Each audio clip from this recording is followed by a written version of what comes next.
ጤናማ ተላላፊ ያልሆኑ ህመሞች ላይ የሚያተኩር የሬዲዮ ፕሮግራም ነው።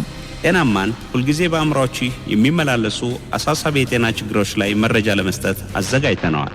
ካንሰርን በተመለከተ፣ ስለ ደም ግፊት፣ በስኳር ህመም ዙሪያ፣ ስለ ልብና የደም ስር ህመሞች፣ ሌሎችም ቢሆን ባለሙያዎቹ መረጃ ይሰጡናል። ጤናማ አመጋገብን እንዲያዘወትሩ፣ የአካል ብቃት እንቅስቃሴ እንዲያደርጉ ሲነገር ሰምተዋል? ተግባራዊስ ያደርጉታል? ሐሳቦን እናደምጣለን። ዘወትር ዓርብ ከረፋዱ 4:30 ጀምሮ በፋና ኤፍኤም 98.1 ያገኙናል። ደስተኛ እንዲሆኑ እንፈልጋለን። ጤናማ ይሁኑ፣ ጤናማን ያዳምጡ። ማቴዎስ ወንዱ ፋውንዴሽን ከፋና ሚዲያ ኮርፖሬሽን ጋር በመተባበር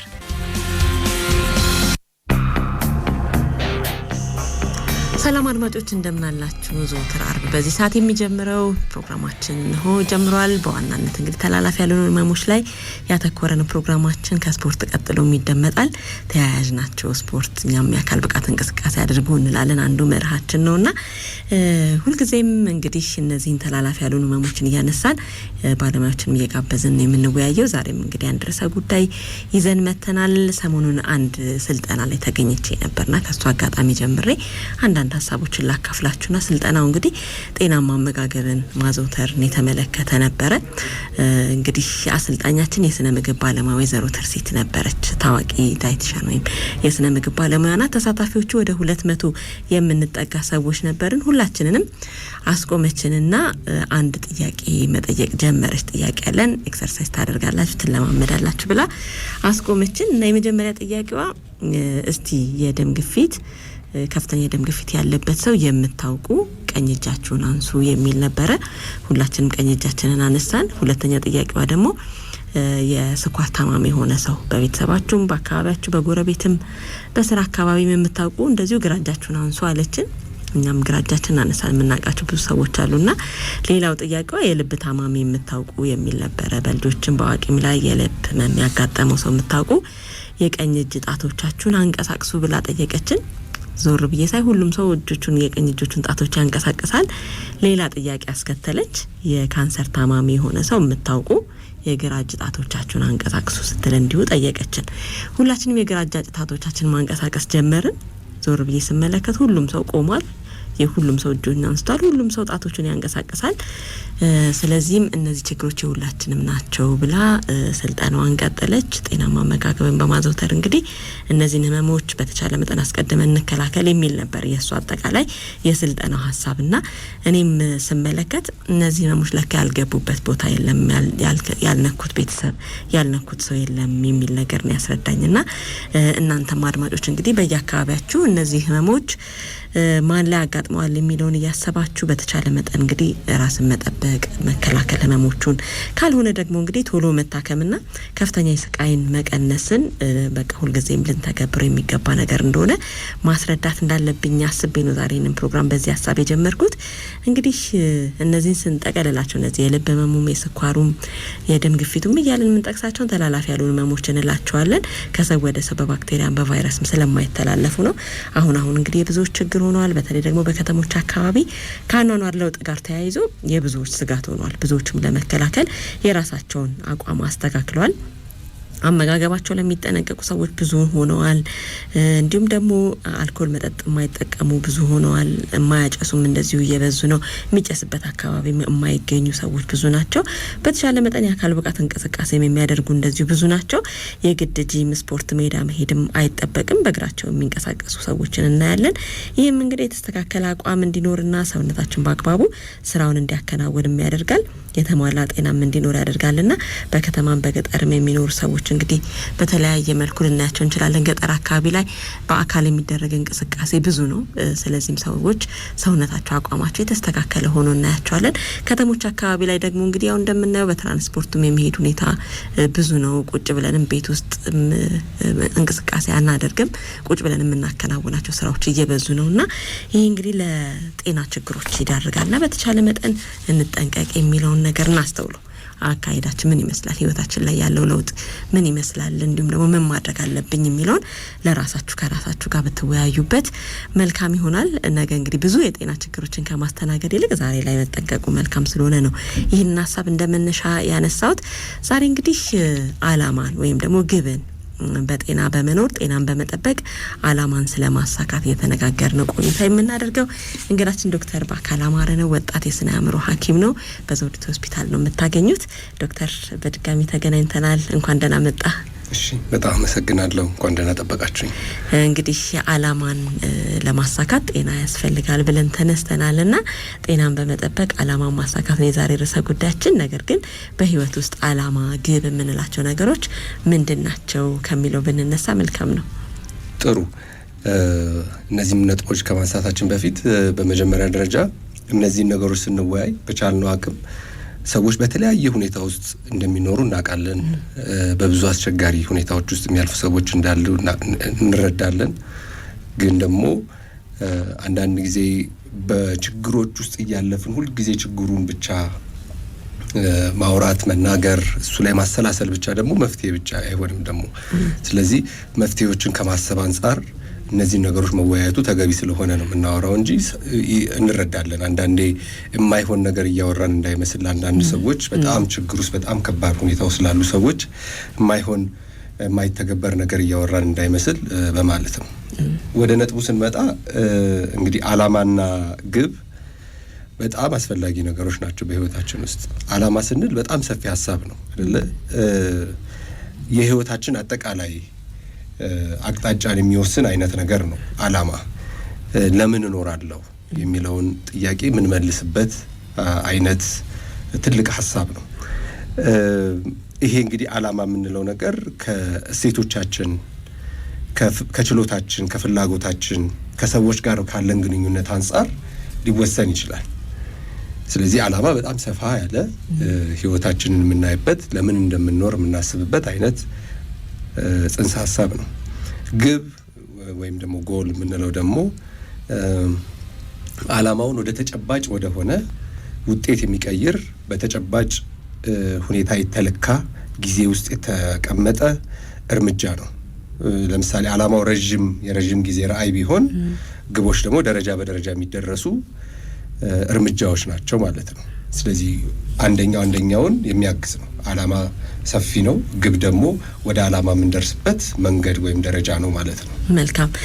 እንደው በህይወት ውስጥ በዘፈቀደ መኖርና ግብ አስቀምጦ መኖር በሁለቱ መካከል ልዩነት ይኖራል አይደል?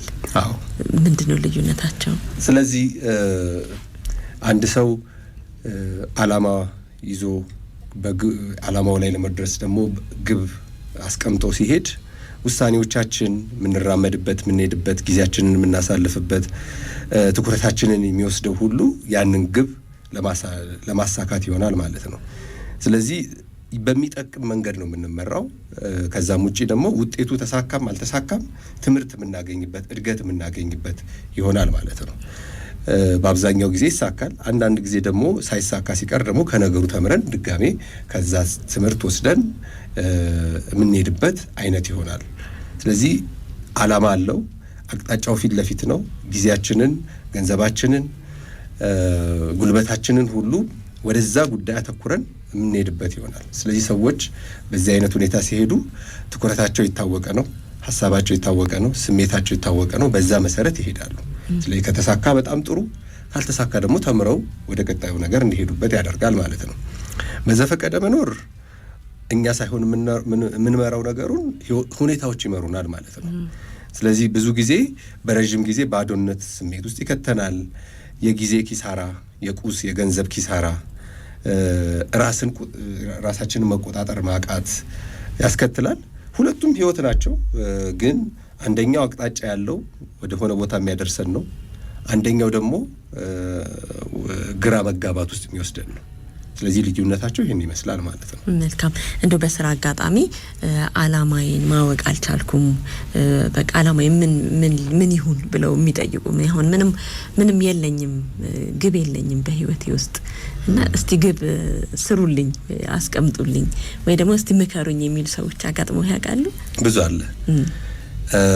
እንግዲህ ይሄ ጥያቄ እንግዲህ በህይወት ውስጥ ስንኖር ካሉ ከባድ ጥያቄዎች ውስጥ አንደኛው ከባድ ጥያቄ ነው።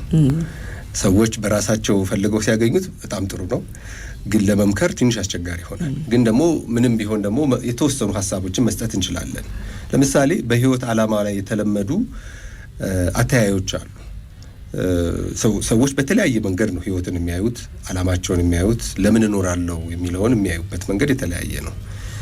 ግን የተለመዱ የተወሰኑ ነጥቦችን ላንሳ። አንደኛው ደስታን መፈለግ ነው። ደስታን መፈለግ ሲባል በራሳችን በምንሰራው ስራ በምንኖረው ህይወት ውስጥ ጥሩ ስሜት እንዲሰማን በማድረግ ሰዎችንም ደግሞ በማገዝ። ለምሳሌ ስራችን፣ ሁሉም ስራ የሆነ ሰው ችግር ማቃለል ነው በተወሰነ ደረጃ አይደለ? የሆነ ሰው የጎደለውን ነገር ለማገዝ በመሞከር ውስጥ ነው ስራችን። ስለዚህ በዛ ውስጥ ደስታን ማግኘት አንደኛው ዓላማ ሊሆን ይችላል። ሌላኛው አንዳንድ ሰው አይደለ በቃ የተረጋጋ ህይወት ኖሮኝ ልጆች ወልጄ ቤተሰብ መስርቼ መኖር የሚልም ዓላማ ሊሆን ይችላል። ሌላው ደግሞ ሰዎችን መርዳት፣ ቅድም ካልነው በተጨማሪ በስራችን ብቻ ሳይሆን የተቸገሩ ሰዎች አይደለ ለራሳቸው ከፍለው የሆነ ነገር ሰጥተው መኖር የማይችሉ ሰዎችን ማገዝ፣ መርዳት ደግሞ ዓላማም የሚሆንበት ጊዜ አለ። ሌላው የግል እድገትም ዓላማ ሊሆን ይችላል። ለምሳሌ አዳዲስ ነገሮችን መማር፣ ማወቅ፣ መጠበብ ሊሆን ይችላል እና መፍጠር፣ ራስን ማወቅ፣ መፈለግ፣ ይሄ ራሱ እንደ ዓላማ ደግሞ ይዘውት የሚሄዱ ሰዎች አሉ። ሌላው የመጨረሻው ያው እንግዲህ ቅድም እንዳልኩ ሰብሰብ አድርጌው ነው እንጂ በጣም ብዙ ሺህ ሀሳቦች ሊኖሩ ይችላሉ፣ ግን ሰብሰብ አድርጌው ነው። ሌላው ደግሞ መንፈሳዊ ህይወት ነው። መንፈሳዊ ህይወት ላይ ያንን ከፍ ያለ ህይወት መከተል አይደለ? ለፈጣሪ መኖር፣ ያንን የሚከተሉትን አምላክ ፈጣሪም እሱን መከተል፣ ወደ እሱ መቅረብ፣ እሱን መምሰል፣ መፈለግ፣ የአምላክ እቅድን መፈጸም፣ እሱም ደግሞ ሌላ ዓላማ ሆኖ ሊቀጥል ይችላል። ስለዚህ ወደ ቅድሙ ጥያቄ ስመለስ ዓላማን ለማግኘት የምንጠይቃቸው ጥያቄዎች፣ ለምሳሌ አንድ ሰው አይደለ ቅድም እንዳልሽው ምንድን ነው ዓላማዬ፣ ምን እንደማደርግ አላቅም፣ ምን እንደምፈልግ አላቅም ለሚል ሰው ብዙ አይነት መንገዶች አሉ። ግን ቀላል የሆነውን ለመናገር ልሞክር። የመጀመሪያው ምንድን ነው የምትወዱትን ነገር እወቁ፣ እስቲ ፈልጉ። የቀን ውላችሁ ውስጥ በኑሯችሁ ውስጥ ወደ ኋላም ተመልሳችሁ እዩ ራሳችሁን። ምን ስታረጉ ነው ጊዜው የሚሮጥባችሁ አይደለ? የምንወደውን ነገር ስናደርግ ጊዜው ይሄዳል አይደለ? የማንወደውን ነገር ስናደርግ ጊዜው ይቀዝብናል፣ ህመም ይሆንብናል። ግን ምን ስናደርግ ነው አይደለ ጊዜው የሚሄድብን? ከመቼው አለቀ የምንለው ጊዜው። ስለዚህ እሱን ለማየት ሞክሩ። መጀመሪያ ከልጅነታችሁ ጊዜ ጀምሮ ምን ነበር የሚያስደስታችሁ? አሁንስ ምንድን ነው ደስ የሚላችሁ? ስታረጉት ጊዜው የሚሄድባችሁ ምን ስትሆኑ ነው? እሱን አንድ ማየት በጣም አስፈላጊ ነው። ሌላው ምን ትችላላችሁ? ምን አይነት ችሎታዎች አሉ? ሰዎች ብዙ አይነት ችሎታ ይኖራል። ከሰው ጋር የንግግር ችሎታ ይኖራል። አንዳንድ ሰዎች የቴክኒካል ችሎታ፣ ነገሮችን ፈቶ መቅጠም፣ እንደዚህ ችሎታ ይኖራቸዋል። አንዳንድ ሰዎች ደግሞ ነገሮችን መያዝ፣ በቀላሉ መያዝ ችሎታ ያላቸው አሉ። ብዙ አይነት ችሎታዎች አሉ። ስለዚህ ምንድን ነው ችሎታችሁ? ስታደርጉት ደግሞ የሚቀላችሁ ምንድን ነው? ሌላው ለመፍታት የምትፈልጉት ነገር ምንድን ነው? ወይ ደግሞ ዓለም ምን ያስፈልገዋል? ምን አይነት ችግሮች አሉ? የትኛውን ችግር መፍታት የበለጠ አስፈላጊ ነው ብላችሁ ታስባላችሁ? ፍትህ ነው ዓለም የጎደላት፣ ስለዚህ እዛ ላይ መስራት አለብኝ? ወይስ በህመም የተቸገረ ሰው መርዳት አስፈላጊ የሚሆነው? ወይስ ሰዎች የጎደላቸው መረጃ መስጠት ነው አስፈላጊ? ስለዚህ የትኛው ጋር ነው የሚለውን፣ የትኛው በጣም አስፈላጊ ነገር ነው የሚለውን መያዝ። አራተኛው ጉዳይ በየትኛው ነገር ደግሞ ገቢ ላገኝበት እችላለሁ? እነዚህን ሁሉ ጠቅላላ አድርጎ አይደለ የምንወደው የምንችለው እና ደግሞ ለሰዎችም ወይም ደግሞ ዓለም ላይ ላለው ችግር ብንፈታው ጥሩ ነው ብለን የምናስበው እና ደግሞ መጨረሻ ላይ ገንዘብ የምናገኝበት፣ እነዚህን አራት ነገሮች ሲሳኩ ዓላማችንን ጥሩ የሆነ ዓላማ መምረጥ እንችላለን ተብሎ ይቀመጣል። ስለዚህ የመኖር ምክንያታችንን ለማግኘት በዚህ አይነት መልኩ መፈለግ እንችላለን። መልካም አንዳንድ ሰዎች እየኖሩት እያደረጉት ግን በቃ ይሄ ነው ብለው ላይ ገልጹት ይችላሉ። ነገር ግን አሁን እየተማረ እየሰራ ያለ ሰው በዚህ ሙያ ተመርቄ እንደዚህ ሀገሬን አገለግላለሁ ወይም ደግሞ ለራሴ ገቢ ያገኛለሁ የሚል ሰው አላማውን አውቆታል ማለት ነው አይደል? ትክክል። ቤተሰቤን እመራለሁ፣ ልጆቼን አሳድጌ አስተምሬ ለቁም ነገር አበቃለሁ የምትል ሴት አላማዋ ይሄ ነው ማለት ነው። ትክክል። ስለዚህ ለዚህ ሁሉ በጤና መኖር እነዚህን ሁሉ ለማሳካት መልካም ነው በሚል እነዚህ ጉዳዮች ላይ ዛሬ እንግዲህ በቀጣዮች ደቂቃዎቻችን እየተነጋገረን የምንቆየው አድማጮች ከኛ ጋር እንድትቆዩ በአክብሮት እንጋብዛለን። ጥያቄ አስተያየት ካላችሁ በ0115 5951 0115 5360 እና 0115 5360 ላይ ደውሉልን። 8222 አጭር የጽሁፍ መልእክት መቀበያችን ነው። ማስታወቂያ ሰምተን ተመልሰን እንገናኛለን። አብራችሁ ቆዩ። የአርማውር ሃንሰን የምርምር ኢንስቲትዩት አህሪ የተቋቋመው በ1962 ዓመተ ምህረት ሲሆን በጤና ጥበቃ ሚኒስቴር ስር ከሚገኙ ተቋማት መካከል አንዱ ነው። በጤና ምርምርና ልማት የእውቀትና የቴክኖሎጂ ሽግግር ማዕከል ሆኖ ማገልገል፣ የሕክምና ሙከራዎችና የባዮኢኩቫለንስ ጥናት ማካሄድ፣ በጤና ምርምርና ልማት ዘርፍ ሀገራዊ ሰው አቅምን መገንባትና በውድድር የሚገኙ የምርምር ስራ ማስኬጃ ገንዘብ ማስገኘት ዋና ዋና ዓላማዎቹ ሲሆኑ በአገር አቀፍ ደረጃ ቅድሚያ በሚሰጣቸው የምርምር አካባቢዎች መሰረት በተላላፊና ተላላፊ ባልሆኑ በሽታዎች ላይ ምርምር ያደርጋል። የእውቀት አስተዳደርን ያጠነክራል። የምርምር ግኝቶችና ሌሎች መረጃዎችን በህትመትና በሌሎች መንገዶች ያሰራጫል። በማስረጃ ላይ የተመሰረተ ውሳኔ ለመስጠት በምርምር ግኝቶች ላይ በመመስረት ለሚመለከታቸው አካላት የፖሊሲ አጭር መግለጫዎችን ያቀርባል፣ ጥናቶችን ያካሂዳል። የአርማውር ሃንሰን የምርምር ኢንስቲትዩት አህሪ ስለሚሰራቸው ስራዎች ተጨማሪ መረጃ ማግኘት ከፈለጉ ዘነበ ወርቅ አለርት ሆስፒታል ግቢ ውስጥ በሚገኘው ቢሮአችን በአካል ይምጡ ወይም ደግሞ በስልክ ቁጥር 0911 74 7938 ይደውሉ። ምርምር ለተሻለ ጤና። አርማውር ሃንሰን የምርምር ኢንስቲትዩት።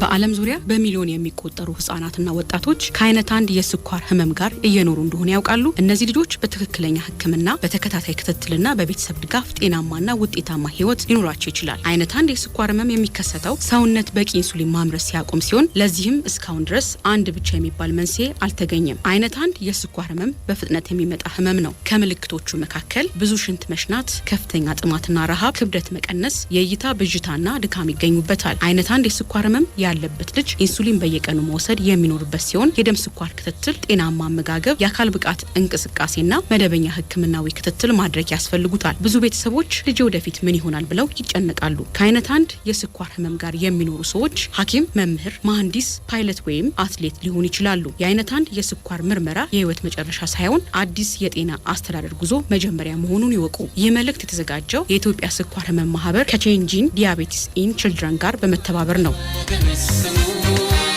ለበሽታችን ዶክተር እኛው ነን ሐኪም።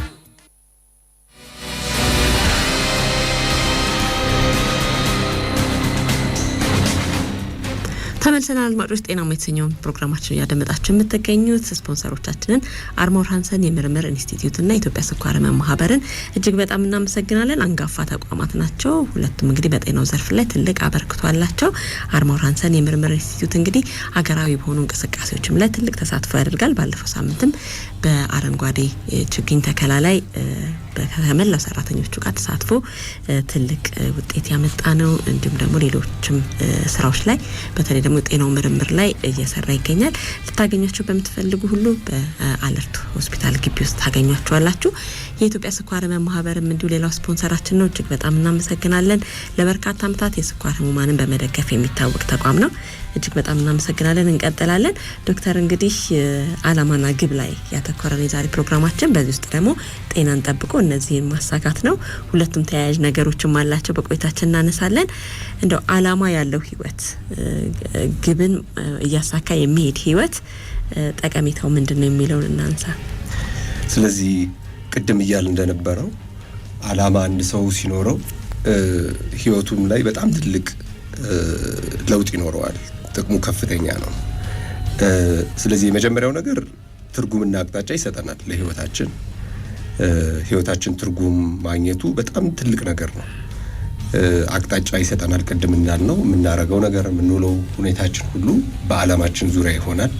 ስለዚህ ጊዜያችንን፣ ጉልበታችንን፣ ገንዘባችንን ሰብስቦ ይዞልን የሚሄድ ነገር አገኘን ማለት ነው። የችግር ጊዜ መቋቋም አቅማችንን ያሳድጋል አይደል? ለምሳሌ አይደል ብዙ ጊዜ እናያለን አንዳንድ እናቶች አይደል አላማቸው ልጆቻቸውን ማሳደግ ሆኖ የማያልፉት ችግር የለም እና ያንን የችግር ማለፍ ችሎታውን የፈጠረላት አይደል ያ አላማዋ ነው ልጆቼ። ስለዚህ ብዙ ጊዜ አላማ ሲኖረን ብዙ ነገር እናልፋለን። አንዳንድ የማይታለፍ የሚመስል ሌሎች ሰዎች ላይ ታሪክ ስንሰማ እንዴት እናለፈው ምንለውን ነገር ሁሉ የሚያልፉት ያ አላማቸው ነው። ይሄ መሳካት አለበት ብለው የሚያስቡት ወይም እኖርለታለሁ ብለው የሚያስቡት ወይ ለዚህ ጉዳይ እሞትለታለሁ ብለው የሚያስቡት ነገር ሲኖር ያ ብዙ ችግር ያልፋሉ። ስለዚህ ያንን ችሎታችንን ይጨምረዋል። ለሌላው ጊዜ ማናልፈውን ሁሉ እንድናልፍ ያደርገናል። ሌላው ቅድም እንዳልኩት እንግዲህ የጊዜ ያህል አጠቃቀማችን ያሻሽላል።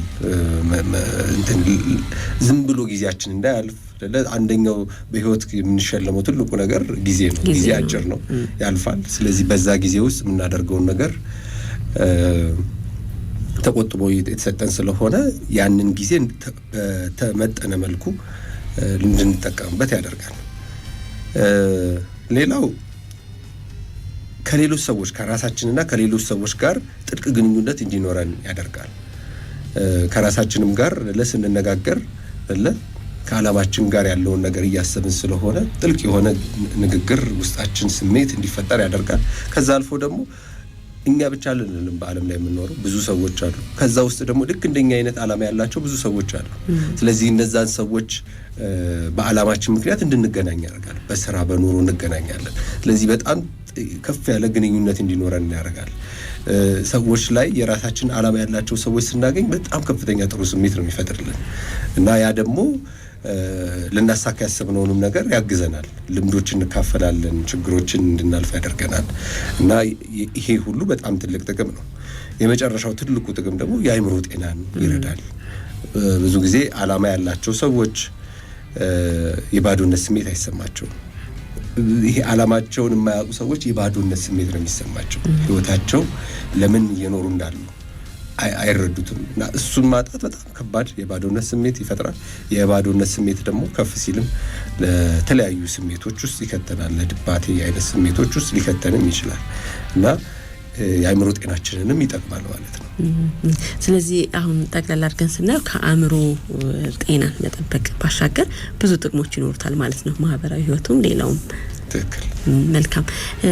እንደው የሰው ልጅ እንግዲህ በህይወት ውስጥ ግብ ሲኖረው ለስኬቱም ከዛ ወዲህ ባለው ሂደትም ዋናው ጥቅም የአእምሮ እርካታ እንደሆነ አንስተናልና ለዓላማው መሳካት የሰው ልጅ ድርሻው ሰው በራሱ ድርሻው ብዙ ነው አይደል? አንዳንዴ በቃ ፈጣሪ ፈቀደው ነው ብለን የምንቀበላቸውና የምንሄድባቸው መንገዶች አሉ አይደል? ግን ከዛ ባሻገር ደግሞ እኛ የምናከናውናቸው የኛ ድርሻ ብዙ ይመስለኛል። በተሰጠን ጊዜ ጉልበትና ጤና ምንም ጥያቄ የለውም። የሰው ልጅ ድርሻው ለዓላማው መሳካት ከፍተኛ ነው። ዓላማ ከውጭ የሚመጣ የሆነ ተአምራዊ ነገር አይደለም ብለን ነው የምናስበው። ሰውየው ራሱ ግልጽ የሆነ ዓላማ መያዝ አለበት ወይም ራዕይ መያዝ አለበት። ያ ራዕይ ሆኖ ብቻ መቅረት የለበትም።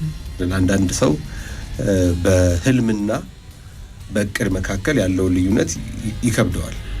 እና ህልም ስንል ለምሳሌ አይደለ ቅድም እንዳለው ተነስቼ እኔ በቃ ቤተሰብ መስርቼ ልጆች ወልጄ ጥሩ ህይወት መኖር እፈልጋለሁ ቢል ጥሩ ህልም ነው፣ ጥሩ ሀሳብ ነው፣ ጥሩ ራዕይ ነው። ግን እንዴት በቃ ልክ ይሄን ብሎ ካቆመ ይሄ ህልም ነው። ህልም ብቻ ብዙ ዋጋ የለውም። ያው እያለምን እንኖራለን ህይወታችን ሙሉ። ስለዚህ ወደ ያንን ካሰብን በኋላ እቅድ ማውጣት አለብን። እቅድ ማለት በጊዜ በቦታ የተመጠነ ነገር ማለት ነው። ሁልጊዜም እንደምንለው ለምሳሌ አንድ ሰው ስፖርት መስራት እፈልጋለሁ ቢል ይሄ ህልም ነው። ግን ስፖርት መስራት እፈልጋለሁ በቃ ከሚቀጥለው ሳምንት ጀምሮ ጠዋት 2 ሰዓት እየተነሳው እዚህ ቦታ እየሄድኩኝ ስፖርት እሰራለሁ ካለ በጊዜ በቦታ የተመጠነ ነው። ይሄ እቅድ ነው። ስለዚህ እቅድ ማውጣት አለበት። እቅድ ስናወጣ ቅድም እንዳልኩት እንግዲህ በተለያየ አይነት መንገድ ልናወጣው እንችላለን። የረጅም ጊዜ፣ የአጭር ጊዜ፣ የመካከለኛ ጊዜ፣ አጭር ጊዜ ብለን ከፋፍለን ልናወጣው እንችላለን። ስለዚህ በዛ መልኩ ካወጣ ነው በኋላ አሁን ልናደርገው የምንችለው ምንድን ነው? ስለዚህ ቅድም እንዳልኩት አንድ ሰው ቤተሰብ መስርቼ ጥሩ ህይወት መኖር እፈልጋለሁ የሚለው ስለዚህ እንዴት ነው ቤተሰብ የሚመሰርተው? እንዴት ቤተሰብ መስርቶ እንዴት ነው ጥሩስ የሚያደርገው? ስለዚህ ከትንሹ ጀምሮ እንዴት ነው እዛ ደረጃ የሚደርሰው የሚለውን እቅድ ማውጣት አለበት። የሚያስፈልጉ ነገሮች ምንድናቸው እዛ ቦታ ለመድረስ? ስለዚህ እሱን ከጊዜ ከቦታ አንፃር እየከፋፈለ መስራት መጀመር አለበት። ይሄንን ስራ መስራት እፈልጋለሁ ሲል ለሱ የሚያሳኩልን ነገሮች ምንድናቸው የሚለውን ማወቅ አለበት፣ መረጃ ማግኘት አለበት። ከዛ እነሱን ደግሞ ከዛሬ ጀምሮ እንዴት ነው መማር አለብኝ፣ ስራ ማግኘት አለብኝ፣ አጠራቅሜ የሆነ ነገር ማግኘት አለብኝ ብሎ እያሰበ ባንዴ ዘሎ ሊያገኘው የሚችለው ነገር አይደለም እና ስለዚህ እቅድ ማውጣት አለበት። ከዛ በኋላ እቅዳችን ላይ ደግሞ መስራት አለበት። አንዳንድ ሰዎች እቅድ አውጥተው እዛው ጎን የሚያቆሙ ሰዎች ደግሞ አሉ። ዳለቀ ይቆጥሩታል። አዎ ልክ ነገሩን እንደዚህ ያደርጋለሁ ብሎ በዚህ ጊዜ ምናምን ያስቀምጡታል። በቃ እዛው ላይ ተቀምጦ ይቀራል። እሱ ደግሞ ስህተት ነው። ማድረግ አለብን ደግሞ። ስለዚህ ማድረግ አለብን። ያንን ስናደርግ ነው እቅዱ ወደ ስራ ላይ ዋለ የምንለው እንጂ አለበለዚያ አሁንም እዛ እቅዱ ላይ ከቀረ እቅድ ላይ ወጥቶ ቀረ ማለት ነው እንጂ አልሰራንበትም። ከዛ ተግባሩን ማከናወን አለብን። እንደውም እሱ ብዙውን ስፍራ ይዛላል። አብዛኛውን ድርጊቱ ካልተደረገ ምንም ጥያቄ የለውም አይደለ? ያልተደረገ እውቀት እንዳልታወቀ ነው የሚቆጠረው። ምንም ጥቅም የለውም። እውቀት ሲደረግበት ነው አይደለ እውቀት ነው የምንለው። አንድ ሰው በእንግሊዝኛው ዊዝደም የሚባል አለ። እንግዲህ በአማርኛ ወዴት እንደምንቀይረው አላውቅም። ጥበብ እንበለው። አዎ ጥበብ እንበለው። አዎ እውቀት ወደ ጥበብ የሚቀየረው ስናደርገው ነው። ልምድ ስናገኝበት ነው። ያን እውቀት እያደረግንበት አንዳንድ ጊዜ ስራም ላይ ህይወትም ላይ እናያለን አይደለ? ትምህርት ቤት የምንማረው በሐሳብ ደረጃ የምንማራቸው ትምህርቶች ይኖራል ወይም ቲዮሪው ይኖራል አይደለ? ያ የምናውቀው እውቀት ወደ መሬት ስናወርደው በጣም ብዙ ችግሮች አሉት። እንደዛ እንደተማርነው አይደለ? ቅልል ብላ የተቀመጠች ነገር አይደለችም። የተስተካከለች ደረጃ በደረጃ ላይ ሆን ይችላል። ውስጡ ብዙ እንትኖች አሉት። ስለዚህ ያንን ስንተገብረው መሬት ላይ ስናወርደው ነው ያንን ዊዝደም ወይም ያንን ጥበብ እናገኘው አይደለ? ስለዚህ ተግባሩ ላይ ማከናወን ላይ ካልሄድን ዋጋ የለውም። እቅድ ጋር ብቻ መቅረት ማለት ነው። ስለዚህ አንዳንድ ሰው ረጅም ሰዓት ነገሩን በማሰብ ብቻ ይደክምና አያደርገውም። ስለዚህ ማሰቡ ጥሩ ነው። ከዛ በኋላ ተነስተን ደግሞ ያቺን ጉልበት ማግኘት አለብን። በቃ ለማድረግ የምንነሳባት ሰዓት መኖር አለበት። ከዛ በኋላ እናከናውናለን ያን ተግባር። ካከናወንነው በኋላ ብዙ ነገሮች ነው የሚያጋጥመው። ጥሩ አይነት ነገሮች ያልጠበቅነው ጥሩ ነገር ያጋጥመን ይችላል። ያልጠበቅነው ችግሮች ያጋጥሙናል፣ ስህተቶች ያጋጥሙናል፣ እኛ ራሳችን የተሳሳትናቸው ነገሮች። ስለዚህ ቁጭ ብለን ደግሞ ያደረግነውን ነገር ደግሞ ቁጭ ብለን መገምገም አለብን። ምንድነው ያደረኩት? የቱ ጋር የተሳሳትኩት? የትኞቹን ችግሮች አስቤያቸው ነበር? የትኞቹን አላሰብኳቸውም? ብሎ ከስህተታችን መማር አለብን። ሰው ቅድም የምንለው ጥበብ የምንለው እዛ ደረጃ ሲደርስ ከስህተታችን እየተማርን እሱ ማድረግ ስንችል ነው። ከዛ በኋላ ያንን ስህተት ያንን ችግር እያየን ሁልጊዜ አንድ ነገር ካቀድን በኋላ ድርቅ ማለት የለብን። ትንሽ ፍሌክሲብል መሆን ነገሮችን እንደ ነባራዊ ሁኔታ በትዕግስትና ነገሩ ማጣጣም ያስፈልጋል። ሁሌ ድርቅ ብሎ አንድ ነገር በቃ ይሄ ከሆነ አልሆነ ማለት የለብንም። ግዴታ እንደዛ ሳይሆን ሁኔታውን እያየን ደግሞ ማጣጣም። ኦኬ እቺ ለዚህ ለዛ ጋር ለተፈጠሩ ችግሮችንም መፍትሄዎች መፈለግ፣ ነገሮችን ማጣጣም። እንዳሰብነው ሁሉም ነገር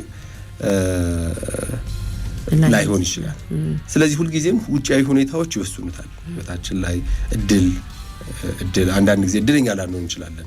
ለኛ አስበን ያደረግንበት ጊዜ ነገሩ የሌለበት ሊሆን ይችላል። አንዳንዴ በጣም እድለኛ ልንሆን እንችላለን። ከዛ ውጪ አጋጣሚም አይደለ? በዛ አጋጣሚ የሆነ የምናገኘው ሰው ነገሮችን ሊያቀልልን ይችላል ወይ ደግሞ ነገሮችን ሊያከብድብን ይችላል። ከዛ ውጪ ሰዎች ለምናማክራቸው ሰዎች በስራ ውስጥ የሚያጋጥሙን ሰዎች ራሱ ተጽዕኖ አላቸው እና ይሄ ሁሉ ላይ የተመሰረተ ስለሆነ ቀላል እንዳልሆነ ይታወቃል። ያለ ልፋት የሚገኝ ለውጥ አይኖርም እና ዋናው ግን የግለሰቡ ውሳኔና ጥረት ነው። ስለዚህ በትዕግስት ተነስቶ ችግርም ሲፈጠር ተነስቶ ደግሞ መስራት፣ አሁን ችግር ሲፈጠር ተነስቶ ደግሞ መስራት አስፈላጊ ነው። ይሄ ችግርን የመቋቋም አቅማችን እየዳበረ መሄድ አለበት። ስንናገረው ቀላል ነው፣ ስናደርገው ግን ከባድ ነው። ተነስቶ ከወደቅንበት ተነስቶ ደጋሚ መስራት ከወደቅንበት ተነስቶ ደጋሚ መስራት ቀላል አይደለም። እሱን ማዳበር ይሄ ካለ በእርግጠኝነት ነገሮች የማይሳኩበት ምክንያት አይኖርም። ከዛ ደግሞ አንዳንድ ጊዜ ነገሩ የማይሆን ሊሆን ይችላል። በቃ ያሰብነው ነገር ስለዚህ መልሰን ቁጭ ብለን ደግሞ ድጋሚ ማቀድ አለብን። ይሄ አልሆነም ሌላ ምን ማድረግ እችላለሁ ብለን ደግሞ ማሰብ እንችላለን። በዚህ ውስጥ ነው ሰዎች የሚያልፉት። የሆነ ትልቅ ቦታ የደረሱ ሰዎች ይሄንኑ እያዩ እየሞከሩ እያደረጉ ነው የሚቀጥሉት ማለት ነው። ስለዚህ እንግዲህ ያው ሰው ፈጣሪ ሲፈጥረው እኮ ምርጫ ያለው እንደውም ዳይናሚክ አይደለም የሚባለው ተለዋዋጭ ነው። ነገሮች መለወጥ ሁሉ ይችላል። ስለዚህ አንዱ ነገር ካልሆነ በሌላ መንገድ ለመሞከርም መዘጋጀት ያስፈልጋል። ያው ወደ ዋናው ጉዳያችንም እየመጣን ጤናን ጠብቁ ለዓላማ መኖርና ጤናማ መሆን ለዓላማ መሳካት ያላቸውን አስተዋጽኦ ሁለቱም የሚመጋገቡ ነገሮች ይመስሉኛል። አንዱ ለአንዱ ያለውን አስተዋጽኦ ደግሞ እስቲ እንመልከት። አዎ እዚህ ላይ ከመሄዴ በፊት አንድ መርሳት የሌለብን ነገር ቅድም እያነሳን ነበር። ግብ ሲኖረን ዋናው ጥቅም ምንድነው እያነሳን ነበር። ስለዚህ አእምሮ እርካታን አንስተናል። በጣም አስፈላጊ ነገር ነው ወይም ጥሩ ነው፣ ለአእምሮ ጤንነት አስፈላጊ ነው ብለናል። የግል እድገት አለው። በዛ ውስጥ እድገት እናገኛለን፣ ችሎታችንን እናሻሽላለን፣ ከሰዎች ጋር ጠንካራ ግንኙነት እንፈጥራለን፣ ለማህበረሰቡ አስተዋጽኦ እናደርጋለን የሚሉት ነገሮች እንዳሉ ሆነው በሂደቱ ደግሞ የራሳችን ክብር እየጨመረ እንሄዳለን። ነገሮችን ማሳካት መቻላችን የራስ መተማመናችን እየጨመረ ይሄዳል። በሂደቱ ውስጥ ትምህርት እያገኘን እንሄዳለን። ስኬት ደግሞ ሲመጣ ደስታ አለ። ነገር ግን ስኬት ባይመጣም ግን ሂደቱ ራሱ ስኬት ነው። ይሄንን መርሳት የለብንም። ሂደቱ ራሱ ስኬት መሆን አለበት። አንዳንድ ሰው ይሄ ፕሮሰስ ወይም ጎል ብለው ያስቀምጣሉ። ሂደቱ ወይስ ግቡ? በቃ ግቡን በምንም አይነት ሁኔታ ላገኘው፣ ጤንነቴንም አጥቼ ነገሮች ተበላሽተውብኝም ህይወቴም ጠፍቶ ቢሆን ግቡን ላገኘው ብለን የሚነሱ አሉ። አይ ነው ሂደቱ ጥሩ መሆን አለበት፣ በሂደቱ ደስተኛ መሆን አለብኝ ብለው ደግሞ መሄድ አለ። ለእኔ ሂደቱም ግቡም አስፈላጊ ናቸው ብዬ ነው የማስበው። ሂደቱም ስኬታማ መሆን አለበት፣ ጥሩ ስሜት እንዲሰማን መሆን አለበት፣ ጤናማ መሆን አለብን። አለበለዚያ ጤናችንን አተን ግቡ ጋር ከደረስን በኋላ ድጋሚ ጤናችንን ለማግኘት መሄዱ ደግሞ በጣም አስቸጋሪ ኪሳራም ይሆናል እንጂ ኪሳራ ነው። ስለዚህ ወደ ቅድሙ ጥያቄ ለመመለስ ጤናን ጠብቆ ለዓላማ መኖርና ለዓላማ መሳካት ያላቸው ግንኙነት ነው። ሁለቱም የተያያዙ ናቸው። ቅድም እንዳልነው ዓላማ ይኖረናል፣ ግን እንደ ግብ ደግሞ ስናስቀምጥ አንዱ የህይወታችን ግብ ጤናማ መሆን አለበት። ጤናማ ሳንሆን የሚመጣ ግብ ኪሳራ ነው።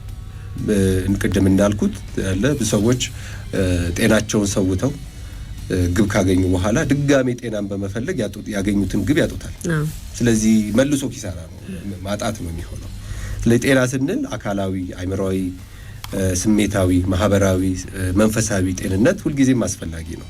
ከዚህ በፊት በአንድ ፕሮግራም የተነጋገርነው ይመስለኛል ስለ ጤንነት እና ጤና ለዓላማ መሳካት መሰረት ነው።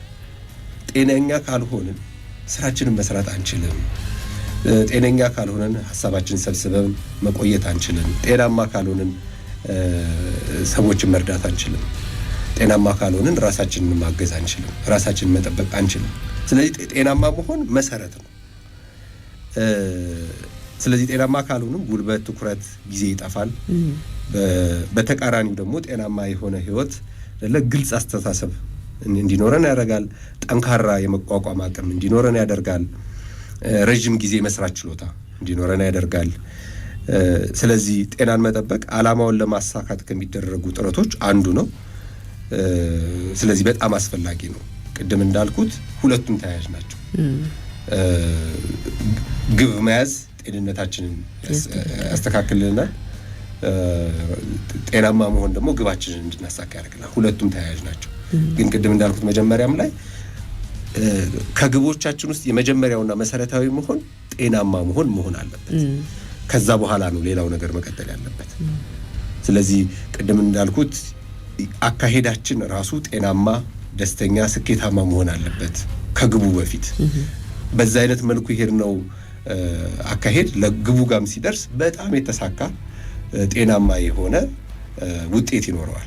አለበለዚያ ውጤት እንድንነው አካሄዳችን ላይ ጉለት ኖሮት ጤናማ ባልሆነ መልኩ ሄደን ግቡ ጋር ከደረስን ግቡም አይሳካም፣ ግቡም ኪሳራ ነው የሚሆነው። ስለዚህ ሁለቱንም አያይዞ መሄድ በጣም በጣም አስፈላጊ አዋጭ ነው ማለት ነው። በጣም አመሰግናለሁ ዶክተር። እንግዲህ ጤናማ መሆን ለሁሉም ነገር መሰረት ነው እያልን ነው ሁሌም የምንነሳውና ለዓላማ መሳካትም ይህ በጣም አስፈላጊ እንደሆነ ተረድተናል። በጣም አመሰግናለሁ። እንቀጥላለን። ጤናማ የተሰኘውን ፕሮግራማችን እያደመጣችሁ የምትገኙት እንግዲህ ሁልጊዜም ለአድማጮቻችን ጥያቄ እንጠይቃለን፣ ምላሾችንም እንሸልማለን። ዛሬ እንግዲህ ስንወያይበት ከቆየነው ጉዳይ በመነሳት ዓላማና ግብን በተለያየ መንገድ ገልጸናል፣ ዶክተር አብራርቶልናል። ስለዚህ አድማጮች መጀመሪያ ተሸላሚ አድማጮች የሚሆኑ ዓላማና ግብ፣ ዓላማ ምን ማለት ነው፣ ግብ ምን ማለት ነው፣ ከነዚህ ጠቀሜታዎች ከጤናም ጋር የተያያዘ ያነሳናቸውን ነገሮች በደንብ ላብራሩልን አድማጮች ሽልማት የምንሰጥ ይሆናል። ስለዚህ ዓላማና ግብን በተመለከተ ጥያቄያችንን አንስተናል። እዚህ ላይ የዓላማና የግብ ልዩነት ምንድነው የሚለው ነው። እንግዲህ ጌጤ እናንተን ስልኮች ታስተናግዳለች፣ ናኦድ በቴክኒኩ ከኛ ጋር አለ። እየደወላችሁ ለመሸለም መልሱ ብለናል። 0115591151 0115536006 እና 0115536008 የስልክ መስመሮቻችን ናቸው። 8222 ላይም አጭር የጽሁፍ መልእክት ላኩልን። ማስታወቂያዎችን ሰምተን ተመልሰን እንገናኛለን። የአርማውር ሃንሰን የምርምር ኢንስቲትዩት አህሪ የተቋቋመው በ1962 ዓ.ም ሲሆን በጤና ጥበቃ ሚኒስቴር ስር ከሚገኙ ተቋማት መካከል አንዱ ነው። በጤና ምርምርና ልማት የእውቀትና የቴክኖሎጂ ሽግግር ማዕከል ሆኖ ማገልገል፣ የሕክምና ሙከራዎችና የባዮኢኩቫለንስ ጥናት ማካሄድ፣ በጤና ምርምርና ልማት ዘርፍ ሀገራዊ ሰው አቅምን መገንባትና በውድድር የሚገኙ የምርምር ስራ ማስኬጃ ገንዘብ ማስገኘት ዋና ዋና ዓላማዎቹ ሲሆኑ በአገር አቀፍ ደረጃ ቅድሚያ በሚሰጣቸው የምርምር አካባቢዎች መሰረት በተላላፊና ተላላፊ ባልሆኑ በሽታዎች ላይ ምርምር ያደርጋል። የእውቀት አስተዳደርን ያጠነክራል። የምርምር ግኝቶችና ሌሎች መረጃዎችን በህትመትና በሌሎች መንገዶች ያሰራጫል። በማስረጃ ላይ የተመሰረተ ውሳኔ ለመስጠት በምርምር ግኝቶች ላይ በመመስረት ለሚመለከታቸው አካላት የፖሊሲ አጭር መግለጫዎችን ያቀርባል፣ ጥናቶችን ያካሂዳል። የአርማውር ሃንሰን የምርምር ኢንስቲትዩት አህሪ ስለሚሰራቸው ስራዎች ተጨማሪ መረጃ ማግኘት ከፈለጉ ዘነበ ወርቅ አለርት ሆስፒታል ግቢ ውስጥ በሚገኘው ቢሮአችን በአካል ይምጡ ወይም ደግሞ በስልክ ቁጥር 0911747938 ይደውሉ። ምርምር ለተሻለ ጤና። አርማውር ሃንሰን የምርምር ኢንስቲትዩት።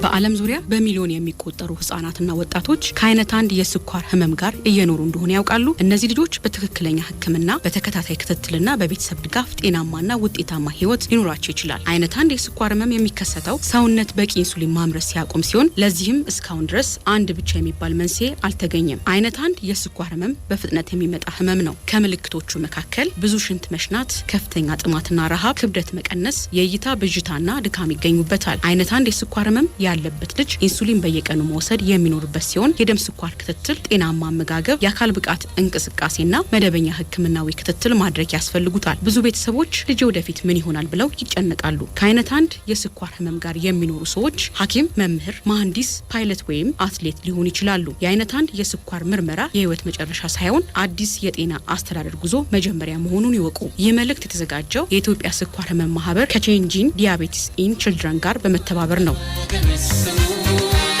ለበሽታችን ዶክተር እኛው ነን ሐኪም።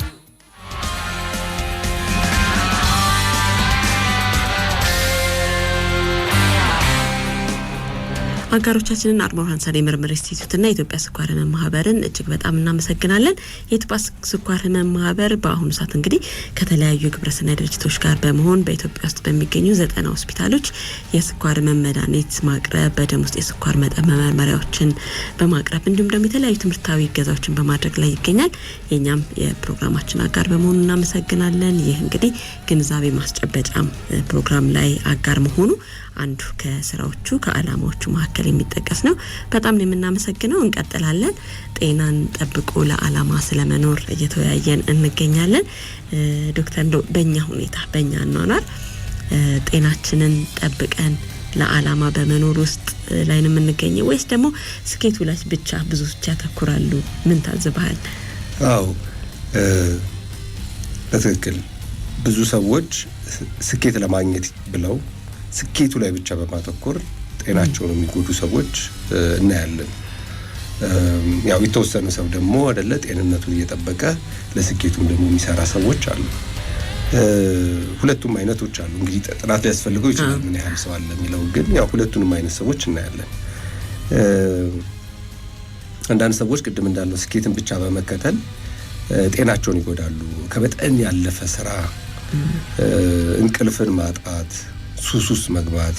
አንዳንድ ሰው ሱስ በመጠቀም ራሱ ስራውን ለመጨመር የሚሞክር አለ። ለምናውቃቸው አሉ። ለምሳሌ መኪና እየነዳ ሌሊት ለመንዳት ጫት መቃም ሊሆን ይችላል። እንደዚህ አይነት ሙከራዎች አሉ እና ጫቱ ግን እሱ ላይ የሚያደርሰው ጉዳት አያየው። በጊዜው የሚያገኛትን ገንዘብ የሚያገኛትን ህይወት ብቻ ነው የሚያስበው። ግን ደግሞ እሱ በቀጣይነት ምን ያደርስብኛል ብሎ አለማየት ያጋጥመናል። ስለዚህ ይሄ ቅድም እንዳነሳ ነው በረጅም ጊዜ አላማውን የሚያደናቅፍ ነው። ጤናውን ካጣ በኋላ ደግሞ አይደለ ያ ጤና ማጣት ዝም ብሎ የሚያልፍ ነገር አይደለም። ከፍ እያለ የሚመጣ ነው። ቀስ በቀስ ሰውነቱ እንዳይሰራ ያደርጋል። ስራውን እንዳያከናውን፣ ህይወቱ እንዳይመራ፣ ከሰዎች ጋር እንዳይገናኝ ያደርገዋል። ስለዚህ በረጅም ጊዜ ራሱ ግቡን የሚያደናቅፍ ይሆናል ብለናል። ብልህና ቀጣይነት ላይ የሚያተኩሩ ሰዎች ግን ጤናን እንደ መሰረታዊ ኢንቨስትመንት ነው የሚያዩት።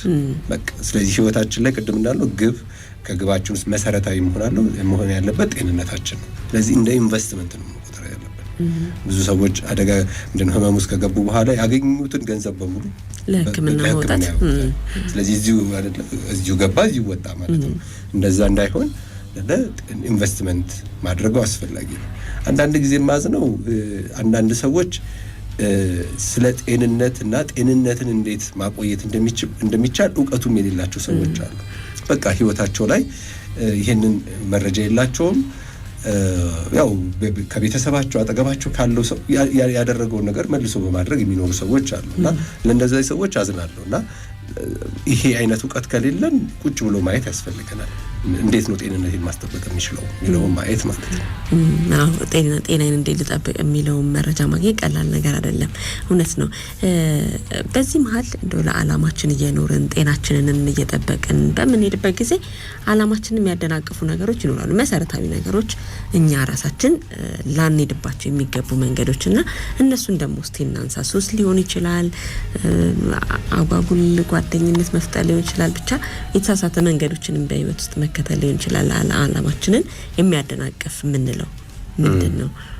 አዎ እንግዲህ ውስጣዊ ውጫዊ የሚሆኑ ጉዳዮች ሊፈጠሩ ይችላሉ። እንደው ከውጫዊ ጉዳዮች የተለመደ ብዙ ሰዎች ጥሩ ዓላማቸው ላይ እየሰሩ ግባቸውን ላይ እየሰሩ እየሄዱ እያሉ ድንገተኛ አጋጣሚዎች ዓላማቸውን ያደናቀፉባቸው የሚችሉ ነገሮች አሉ። በሽታ፣ አደጋ፣ የገንዘብ ችግር፣ የቤተሰብ ችግር አይነት ነገሮች ሊያጋጥሙ ይችላሉ። ቅድም እንዳልሽው ሱስ ብዙ ጊዜ በቀላሉ ተጀምሮ በኋላ የማይወጡበት ማጥ ውስጥ አይደለም የሚገቡ ብዙ ሰዎች አሉ።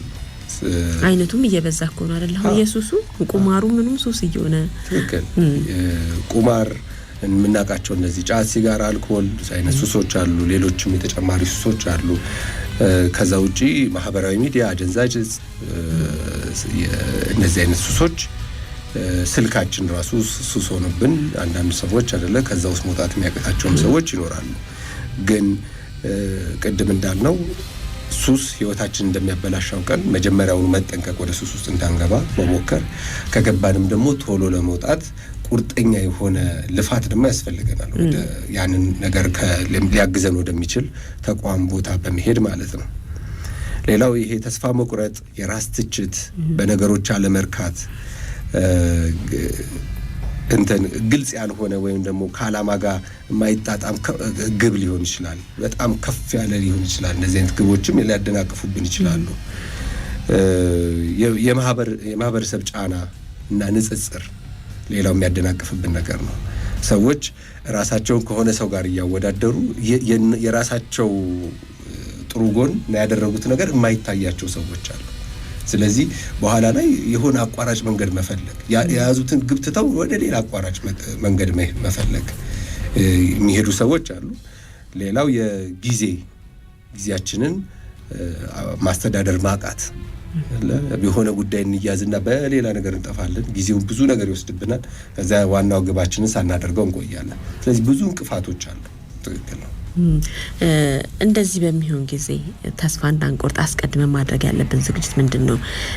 እኔ እንደው ስገምት በቃ ይሳካል አሳካለው ብቻ ብለን ለዛ ብቻ መሄድ አንዳንድ የሚያጋጥም በየመሃሉ ተፈጥሯዊ የሚሆኑ ነገሮች ሊያጋጥሙ ይችላሉ ካሁን ከጠቀስናቸው ውጪ እነዚህ ነገሮች አለማሰብ ወይም ከግምት ውስጥ አለማስገባት መጨረሻ ላይ በጣም ከባድ ችግር ውስጥ ሊከተን ይችላልና ሰው ለዓላማ ሲኖር በሚኖሩ እንቅፋቶች ተስፋ እንዳይቆርጥ አስቀድሞ ማድረግ ያለበት ዝግጅት ምንድነው?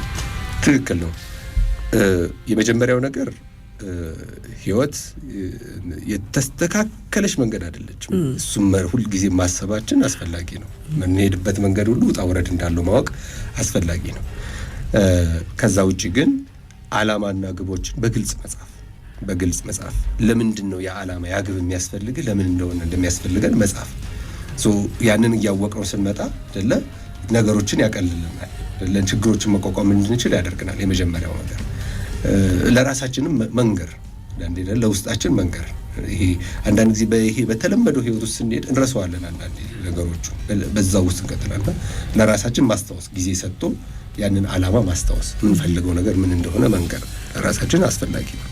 ሌላው ትንሽ የሚደረሱ ግቦችን ማስቀመጥ ትልቁን ብቻ ለማየት ስለዚህ በየጊዜው የአጭር ጊዜ ቅድም እንዳልኩት የረጅም ጊዜ መካከለኛ የአጭር ጊዜ ብለን የአጭር ጊዜ እቅዳችን ላይ ማተኮር ለነዛኞቹ እነዚህን ሲያሳካስ እንዴ እነዛ የረጅም ጊዜና የመካከለኛ ጊዜ እቅዶቻችን እየተሳኩ ነው የሚሆነው። ስለዚህ እዛ ላይ ማተኮር ትልቁ ነገር ላይ ሁሌ የምናስብ ከሆነ በቃ እዛ ጋር ለምን አልደርስም የሚል ተስፋ መቁረጥ ውስጥ ሊከተን ይችላል። ሌላው የመቋቋም ስርዓት ግንባታ። ስለዚህ የመቋቋም ስርዓት ግንባታ ስንል ምንድነው? ችግሩ ከደረሰብን በኋላ አይደለም መልፋት ያለብን። ጤንነታችንን ቀድመን ነው መጠበቅ ያለብን። የእንቅልፋችንን፣ የአመጋገባችንን፣ የእንቅስቃሴ የማድረግ ጓደኞች ይሄ መንፈሳዊ ህይወታችንን ቀድመን ነው ማስተካከል ያለብን። ገና ችግሩ ሳይመጣ በፊት አስተካክለን መቆየት አለብን። እሱን እያስተካከልን ስንሄድ ነው ሌላው ነገር እነዛ ችግሮች ሲያጋጥሙን ደግሞ ራሱ በቀላሉ እንድናልፍ የሚያደርጉን እዚህ ጋር የሰራነው ነገር ነው እንጂ ገና ችግሩ ሲመጣ አይደለም ይሄን የምናስተካክለው። ከመምጣቱ በፊት እነዚህን እያስተካከልን መሄድ አለብን። ሌላው እቅድ 2 ወይም ደግሞ አይደለ ፕላን ቢ እንላለን። ሌላ እቅድ መያዝ ይሄ ባይሳካ ይሄን ማድረግ እችላለሁ ብሎ ማስቀመጥ። ስለዚህ ተለዋዋጭነትን አስቀድሞ ማሰብ አስፈላጊ ነው። ላይሳካም እንደሚችል ማሰብ አስፈላጊ ነው። ሌላው ደግሞ ችግር ቢመጣ ምንድነው የማደርገው? ያን ነገር እኛ ሁሉ ልናደርገው የፈለግነውን ነገር በህይወት ለመጀመሪያ ጊዜ አይደለም እኛ የምናደርገው። ብዙ ሰዎች አልፈውታል። ስለዚህ ምን ችግር አጋጠማቸው ማንበብ ካለብን ልምድ መጠየቅ ካለብን እነሱን እንጠይቅ፣ እንዴት እንዳለፉት እንስማ። ከዛ ምን ችግር ቢያጋጥም እንዴት እናልፈዋለን የሚለውን ማሰብና ቀድሞ መዘጋጀት አስፈላጊ ይሆናል። ማንን እጠይቃለሁ ምን አደርጋለሁ የሚለውን ቀድሞ ማዘጋጀት ማለት ነው። የመጨረሻው ስለ ራስ እድገት እንጂ ከሌሎች ጋር ንጽጽር አለማድረግ። ከባለፈው ከነበርኩት ምን ያህል ተለወጥኩ የሚለው ላይ ማየት ነው። ሁላችንም የራሳችን መንገድ አለብን። ሌላው ሰው እኛ የጀመርንበት መንገድ ላይ ላይሆን ይችላል። እድል አጋጥሞት ሊሆን ይችላል። ስለዚህ ከሌላው ጋር ያወዳደር ከመጠን ተስፋ መቁረጥ ግባችንንም የመተው ነገር ሊኖር ይችላል።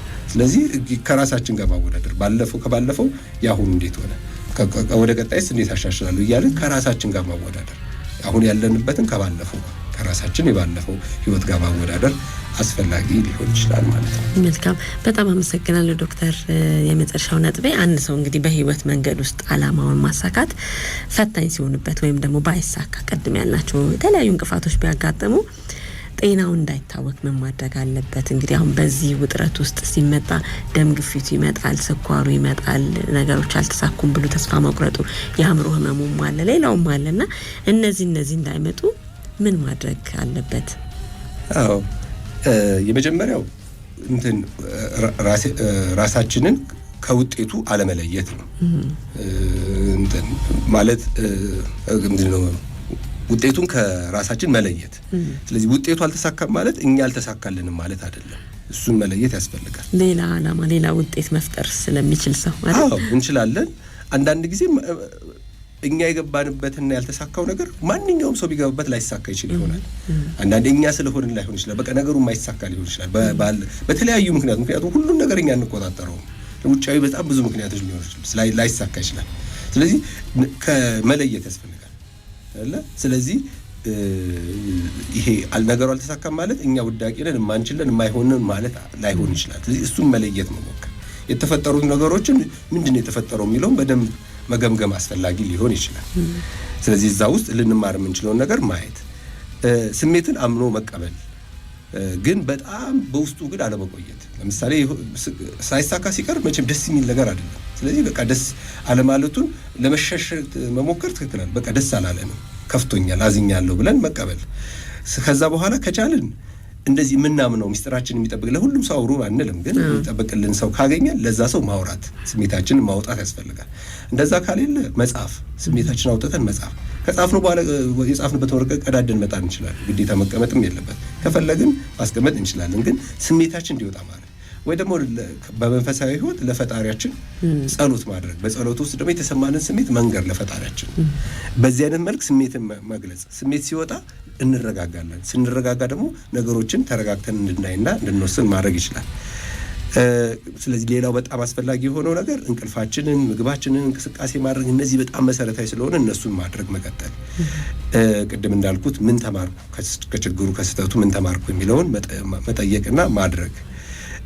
አዲስ አቅጣጫ የተሻለ ዓላማ የሚያስፈልገን ከሆነ እሱን መፈለግና ማድረግ። ሌላው ከኛ አቅም በላይ ከሆነና ራሳችንን ያን ማድረግ ካልቻልን ደግሞ ሙያዊ እርዳታ ማግኘት፣ ስነ ልቦና ባለሙያ አማካሪ መፈለግና ማድረግ አስፈላጊ ነው። የመጨረሻው በርህራሄ መመልከት ራሳችንን። አንዳንድ ጊዜ አይደለ በጣም እንጨክንበታል። እንዴት አይነት ማልችል ሰው ነኝ፣ በጣም መጥፎ ቃላትን በመጥቀም ራሳችንን እንሰድባለን። ለራሳችን መራራት አለብን። ሌላ ሰው አሁን የሆነ ነገር ሳይሳካለት ሲቀር አይዞ ይሳካል እንላለን።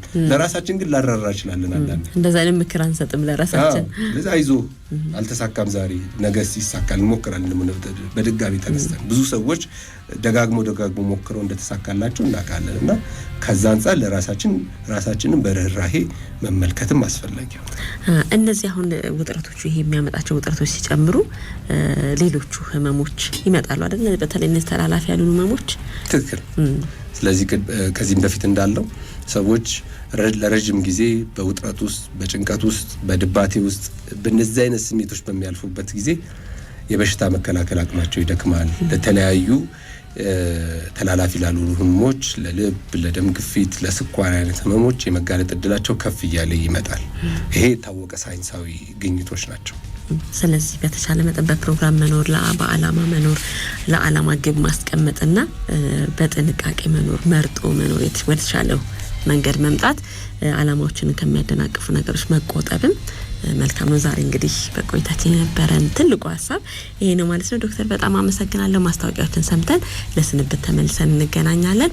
አርሞር ሃንሰን የምርምር ኢንስቲትዩትና የኢትዮጵያ ስኳር ህመም ማህበር ስፖንሰሮቻችን ናቸው። ማስታወቂያዎችን እንስማ። የአርሞር ሃንሰን የምርምር ኢንስቲትዩት አህሪ የተቋቋመው በ1962 ዓ.ም ሲሆን በጤና ጥበቃ ሚኒስቴር ስር ከሚገኙ ተቋማት መካከል አንዱ ነው። በጤና ምርምርና ልማት የእውቀትና የቴክኖሎጂ ሽግግር ማዕከል ሆኖ ማገልገል፣ የህክምና ሙከራዎችና የባዮኢኩቫለንስ ጥናት ማካሄድ፣ በጤና ምርምርና ልማት ዘርፍ ሀገራዊ ሰው አቅምን መገንባትና በውድድር የሚገኙ የምርምር ስራ ማስኬጃ ገንዘብ ማስገኘት ዋና ዋና ዓላማዎቹ ሲሆኑ በአገር አቀፍ ደረጃ ቅድሚያ በሚሰጣቸው የምርምር አካባቢዎች መሰረት በተላላፊና ተላላፊ ባልሆኑ በሽታዎች ላይ ምርምር ያደርጋል።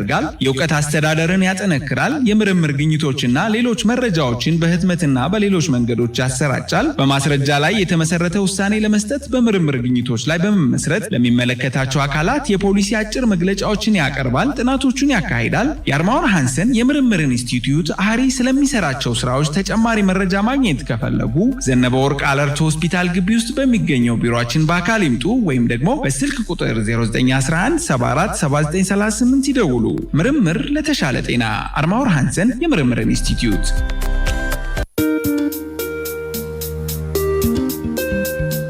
በዓለም ዙሪያ በሚሊዮን የሚቆጠሩ ህጻናትና ወጣቶች ከአይነት አንድ የስኳር ህመም ጋር እየኖሩ እንደሆነ ያውቃሉ? እነዚህ ልጆች በትክክለኛ ሕክምና በተከታታይ ክትትልና በቤተሰብ ድጋፍ ጤናማና ውጤታማ ህይወት ሊኖራቸው ይችላል። አይነት አንድ የስኳር ህመም የሚከሰተው ሰውነት በቂ ኢንሱሊን ማምረት ሲያቆም ሲሆን ለዚህም እስካሁን ድረስ አንድ ብቻ የሚባል መንስኤ አልተገኘም። አይነት አንድ የስኳር ህመም በፍጥነት የሚመጣ ህመም ነው። ከምልክቶቹ መካከል ብዙ ሽንት መሽናት፣ ከፍተኛ ጥማትና ረሃብ፣ ክብደት መቀነስ፣ የእይታ ብዥታና ድካም ይገኙበታል። አይነት አንድ የስኳር ህመም ያለ ያለበት ልጅ ኢንሱሊን በየቀኑ መውሰድ የሚኖርበት ሲሆን የደም ስኳር ክትትል፣ ጤናማ አመጋገብ፣ የአካል ብቃት እንቅስቃሴና መደበኛ ሕክምናዊ ክትትል ማድረግ ያስፈልጉታል። ብዙ ቤተሰቦች ልጅ ወደፊት ምን ይሆናል ብለው ይጨነቃሉ። ከአይነት 1 የስኳር ህመም ጋር የሚኖሩ ሰዎች ሐኪም፣ መምህር፣ መሐንዲስ፣ ፓይለት ወይም አትሌት ሊሆኑ ይችላሉ። የአይነት 1 የስኳር ምርመራ የህይወት መጨረሻ ሳይሆን አዲስ የጤና አስተዳደር ጉዞ መጀመሪያ መሆኑን ይወቁ። ይህ መልእክት የተዘጋጀው የኢትዮጵያ ስኳር ህመም ማህበር ከቼንጂንግ ዲያቤቲስ ኢን ችልድረን ጋር በመተባበር ነው።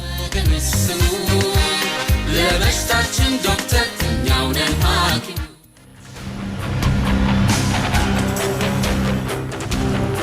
ተመልሰናል አድማጮች፣ ፕሮግራማችን እያገባደድን ነው። በአጭር የጽሁፍ መልእክትና በስልክ በርካታ አድማጮቻችን የዛሬን ጥያቄያችንን መልሳችሁልናል። አላማና ግብን በተመለከተ የሁለቱን ልዩነት እንድታስቀምጡልን ነበር የጠየቅነው። ጠቅለል ያለ ነገርም እንድታነሱ እድል ሰጥተን ነበረ። ነገር ግን ሁላችሁም ግብና አላማ ላይ አትኩራችሁ መልሳችኋል። በጣም ነው የምናመሰግነው።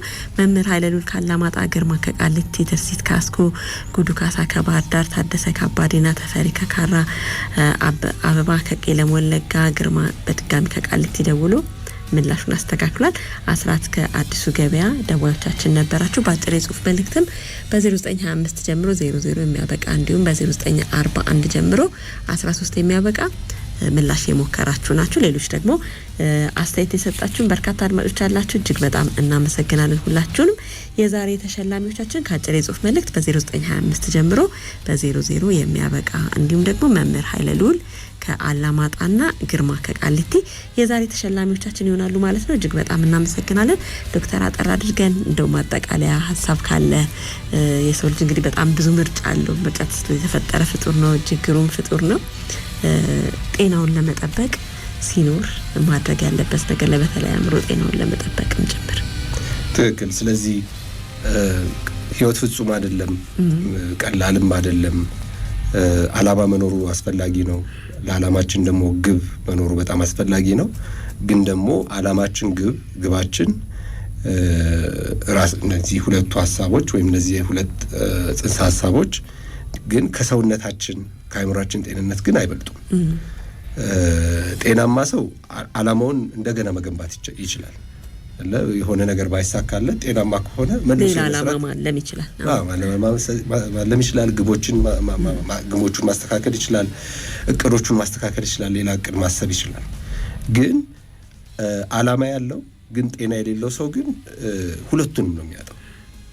ምክንያቱም ጤንነቱ ጥሩ ካልሆነ ግቡ ላይ ለመስራትም አይችልም። ስለዚህ ግቡንም ጤንነቱንም ነው ሁለቱንም ነው በአንድ ጊዜ የሚያጣው። ስለዚህ ጤንነት የመጀመሪያው ግባችን እንዲሆን ያስፈልጋል። እዛ ላይ መስራት በጣም አስፈላጊ ነው። ሰዎች በጣም ውጥረት ውስጥ ሆነው በብዙ እንትኖች ውስጥ ካሉ እረፍት ወስደው ጊዜ ወስደው ማሰቡ ጥሩ ነው። አለበለዚያ ግን ረጅም ዓመት ያለምንም ስራ ቤታቸው ተኝተው የሚውሉ ሰዎች ግን ካሉ ቢያንስ ወጥተው ጤንነታቸውን ለመጠበቅ ስፖርት ይስሩ፣ እንቀሳቀሱ፣ ይሞክሩ። እንደው ስራ ባይገኝ ሌላ ነገር ባይገኝ ግን የእግር መንገድ ወጥቶ እንኳን ማድረግ ይሻላል ቤት ውስጥ ከመተኛት። ምክንያቱም እሱ የበለጠ ተስፋ መቁረጥና መደበት ስሜት ውስጥ ስለሚከት ማለት ነው። መልካም ዶክተር፣ እጅግ በጣም እናመሰግናለን። ዶክተር በአካል አማረ የስነ አእምሮ ሐኪም በዘውዲቱ ሆስፒታል ዛሬ የነበረን ቆይታ እጅግ በጣም ጠቃሚ እንደሆነ አድማጮችም ገልጸውልናል። በጣም አመሰግናለሁ። ማቴዎስ ወንዱ ፋውንዴሽን ከፋና ሚዲያ ኮርፖሬሽን ጋር በጋራ በመተባበር ነው ይህንን ፕሮግራም ያቀረቡላችሁ። ስላዳመጣችሁን አብራችሁን ስለቆያችሁ እጅግ በጣም እናመሰግናለን። አዜብ ታምር ፕሮግራሙን አዘጋጅቻ አቅርቤላችኋለሁ። ናኦድ በቴክኒኩ ከኛ ጋር ነበረ። ጌጤም እናንተ ስልኮች አስተናግዳለች። ሳምንት በሌላ ርዕሰ ጉዳይ እንገናኛለን። እስከ ሳምንት በጤና ያገናኛል።